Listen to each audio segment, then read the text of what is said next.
वजीर, एक अनोखी आवाज मेरे कानों में आ रही है जो मुझे सोने नहीं दे रही है, मुझे परेशान कर रही है। तू देख तो सही है कहां से आ रही है आवाज। तो वजीर ने कहा, महाराज मैं देखता हूं। आज राजा विक्रमादित्य ने अपने वजीर से कहा, यहीं से भजन शुरू होता है। अगर इस भजन को जो भी ध्यान से सुनेगा, एक झलक मां की मूरत उसके हृदय में जरूर आएगी। एक बार बोलिए सच्चे दरबार की जय।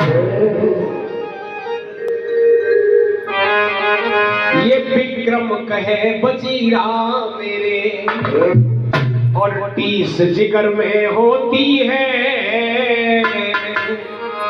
और पता लगाए दे आधी रात पे ये नारिकोल की रोटी है। हुक्म पाएंगे चलो वजीरा, रात अंधेरी छाई है। चलत वजीरा ने एक कटारी लीली बगल दबाई है। महल के अंदर पहुंच गए करी चारों ओर लखाई है। अरे कर सोले श्रृंगार नार जाए, एक रोबती पाई है।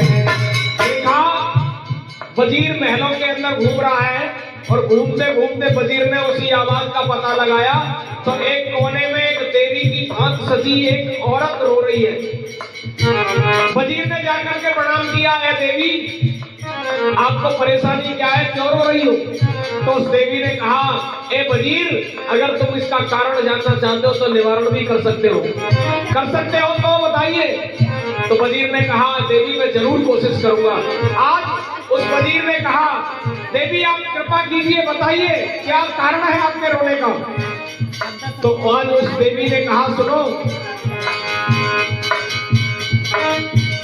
इस नगर की जो देवी है ना वो भेंट चाहती है, और इस भेंट में आज नंबर है राजा का।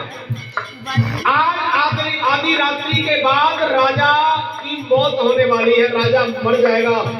और रो रही हूं मैं इसलिए कि ऐसा राजा आगे हुआ है ना आगे कभी होगा, पहले कभी हुआ है ना आगे कभी होगा।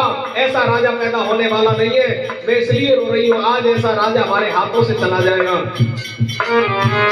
अब तो देवी ने कहा, इसका एक बचने का उपाय है क्या? तो अगर कोई अपने इकलौते पुत्र की भेंट मां को चढ़ा देगा, राजा की जगह राजा की जान बच जाएगी। अब तो वजीर ने कहा, देवी बस मुझे आप आज्ञा दें, और वहीं से वजीर चल दिया है। सुनिए, अपने बेटा बेटी और अपनी पत्नी को बताया पूरा हाल, ये कंडीशन है, राजा की जान बच जाने वाली है। तो 12 वर्ष का बेटा सामने खड़ा है और वो कह रहा, पिताजी बेटे तो और भी आ जाएंगे, लेकिन ऐसा मौका बार बार आने वाला नहीं है। रातें तो अपने जीवन में बहुत आएंगी, आती है जिंदगी में ऐसी रातें कभी कभी, और होती है शेरा वाली से मुलाकातें कभी कभी। ऐसी रात बड़े नसीबों से मिलती है, जिसको हम सो करके गुजार रहे हैं, ऐसी रात मुश्किल से मिलती है। इनको पूछिए कितने दिनों से ये इस रात का इंतजार कर रहे थे, कितने दिनों से बोल रखा था, कितने दिनों से ये मन्नतें थी कि कभी मेहर हो गई भैया की तो हम जगराता अपने आंगन में कराएंगे। और जिस कंडीशन में बात आती है, सभी जब देवी देवता प्रसन्न होते हैं ना, गांव के भी पतवारी चामुंड भुनिया बाबा जितने भी देवी देवताओं को हम पूछते हैं, सब प्रसन्न होते हैं, तब जाकर के ये दरबार आंगन में लगता है।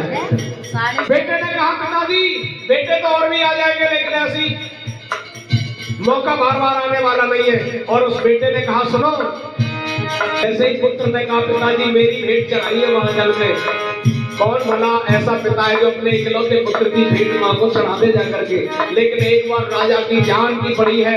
वजीर ने सोचा, जिसका हमने सारी जिंदगी नमक खाया है, उसके लिए हम कुछ तो कर सकते हैं। आज वजीर ने अपने पुत्र की कलाई को पकड़ा और सीधा मैया के मठ में ले गया। पीछे से माँ और बेटी दोनों दौड़ी दौड़ी चली आ रही है। माँ के मठ में खड़ा कर लिया बेटे को, और बगल से उस कटारी को निकाला और मारे। वजीर ने जैसे ही अपने पुत्र की भेंट को चढ़ाया मां के आंगन में, बहन से देखा नहीं गया, भैया नहीं रहा, मैं जी करके क्या करूंगी, बहन भाई का तो रिश्ता ही अलग होता है। भाई नहीं रहा, मैं जी करके क्या करूंगी। आज उस कटार को उठा करके बहन ने, उसकी बेटी ने अपनी गर्दन को काट के माँ के चरणों में चढ़ा दिया। माँ से देखा नहीं गया, जब पुत्र पुत्री नहीं रहे, मैं जी करके क्या करूंगी। आज माँ ने भी अपनी गर्दन को काट के माँ के चरणों में चढ़ा दिया। वजीर ने सोचा मेरा परिवार ही नष्ट हो गया, तो मैं जी करके क्या करूंगा। आज वजीर ने उसी कटार को उठा करके माँ के दरबार में अपने सर को चढ़ा दिया। 4 लाशें माँ के मठ के अंदर हैं, इसको कहते हैं भेंट। माँ के मठ में 4 लाशें हैं, खून से लथपथ है। कौन देख सकता है, देखने वाला है कौन। बोलिए शेरा वाली मैया की। जैसे ही राजा ने सोचा इन चारों ने मेरे लिए अपने प्राणों को गंवा दिया है, मैं जी करके क्या करूंगा। आज राजा ने उस कटार को उठा करके अपने आप को खत्म करने के लिए जैसे ही पेट को उठाया, माता रानी ने आकर के कलाई को पकड़ लिया। ए राजन, तुम परीक्षा में पास हो गए, अब तुम्हारा बाल विवाह का होने वाला नहीं है। मैं तो तुम्हारी परीक्षा ले रही थी। और ए राजन, तुम जो कुछ मांगना चाहते हो मांग लो। तो सबसे पहले राजा ने उन्हीं को मांगा जो मठ में 4 लाशें हैं। माँ ने अपनी योग विद्या से चारों को पुनः जीवित किया। बोलिए सच्चे दरबार की। क्योंकि